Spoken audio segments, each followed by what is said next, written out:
என் பிள்ளை காலையில எந்திரிச்சு ஆம்பளை பிள்ளை கணக்கா ரக்கைய கட்டின்னு அலையிற 4 இட்லி எந்த மூலைக்கு? வாலிப வயசுல வயிற்ற சுருக்க கூடாது. எல்லாத்தையும் கோயங்க மரியாதை துண்ணு, தெரியுதா? ஐயோ, நீ வர வர எங்க அம்மா விட மோசமாயிட்டு இருக்க. சரி சரி, இந்தா புடி. என்னது 7 இட்லிக்கு காசு. நீ எனக்கு காசு கொடுக்குறியா? உங்க அம்மா உங்களை தம்மா துண்டு பிள்ளைங்கள இங்க கூட்டின்னு வந்த காலத்துல இருந்தே எனக்கு பயக்கம். உங்க மேல எனக்கு அம்மா பிரியம்மா. இது பாராயா, பிரியம் வேற பிசினஸ் வேற. கொஞ்சம் பணமா இருந்தாலும் நீ ஏதோ முதலீடு போட்டு தானே இட்லி சுடுற. என்னத்த நான் பெருசா முதலீடு போட்டுக்கினேன்? அட, காசு கொடுத்து அரிசி வாங்கி மாவாட்டி தானே இட்லி சுடுற. இப்படி 7 இட்லி சும்மா கொடுத்தா நஷ்டம் தானே உனக்கு. அதெல்லாம் ஒண்ணும் நஷ்டம் இல்ல கண்ணு.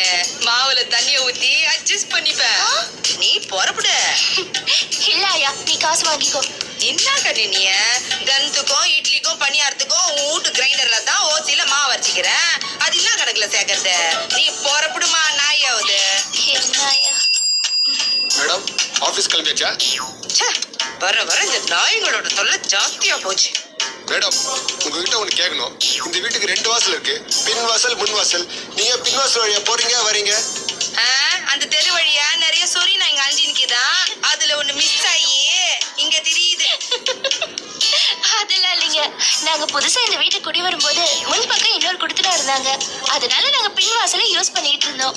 அதுவே பழக்கமாயிடுச்சு. என்னது, இது உங்க சொந்த வீடு கிடையாதா? உங்கள மாதிரி அழகான பொண்ணு வாடகை வீட்டுல இருக்கிறது? பாரு, பாக்குறதுக்கு பிச்சைக்கார மாதிரி இருக்கிற. பேருக்கு பேரு. ஏய், ஏற்கனவே கூவத்துல இருந்து ஏந்து வந்துக்கிற மாதிரி இருக்கிற. இன்னும் பேசிக்கிட்டே இருந்தா நாரி போடும். சரி ஐயா, நான் போயிட்டு வரேன்.